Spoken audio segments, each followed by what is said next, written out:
Nandamuri Balakrishna, director Boyapati Srinu combination గురించి ప్రత్యేకంగా చెప్పాల్సిన పని లేదు.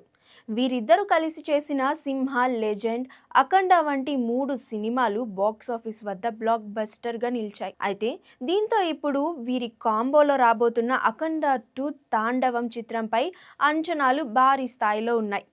ఇప్పటికే రిలీజ్ అయిన ప్రమోషనల్ కంటెంట్‌కు మంచి రెస్పాన్స్ అయితే వచ్చింది. ఈ చిత్రాన్ని 3డీలో రిలీజ్ చేయబోతున్నట్లు మేకర్స్ తాజాగా ప్రకటించారు.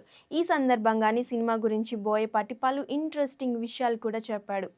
అలానే ఆదివారం 'అఖండ 2' బిగ్ రివీల్ ఈవెంట్లో బోయపాటి శ్రీను మాట్లాడుతూ ఇప్పటి వరకు ఎన్నో సినిమాలు 3డీలో ఎక్స్‌పీరియన్స్ చేశారు. మన సినిమాని మీరు బిగ్ స్క్రీన్‌లో 3డీలో చూసిన తర్వాత చాలా గొప్పగా ఫీల్ అవుతారు. 'అఖండ 2' సినిమా భారతదేశ ఆత్మ, భారతదేశ పరమాత్మ. ఈ సినిమా మన దేశ ధర్మం, మన దేశ ధైర్యం. ఇలాంటి ఒక అద్భుతమైన వేదిక మీదే ఈ సినిమా చేయడం జరిగింది.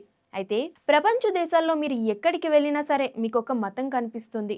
కానీ ఈ దేశంలో మాత్రమే ఒక ధర్మం కనిపిస్తుంది. అదే సనాతన హైందవ ధర్మం. ఆ ధర్మాన్ని బేస్ చేసుకొనే వెళ్ళేదే ఈ సినిమా. మీ ఇంట్లో ఉన్న చిన్న పిల్లల దగ్గర నుంచి అమ్మా నాన్నల వరకు అందరూ వరుసగా కూర్చొని అద్భుతంగా ఈ సినిమాని ఎక్స్‌పీరియన్స్ చేయొచ్చు. ఇది నా బాధ్యత అంటూ హామీ ఇచ్చాడు. మరి చూడాలి 'అఖండ 2' ఎంతవరకు ప్రేక్షకుల్ని తీసుకెళ్తుంది అనేది.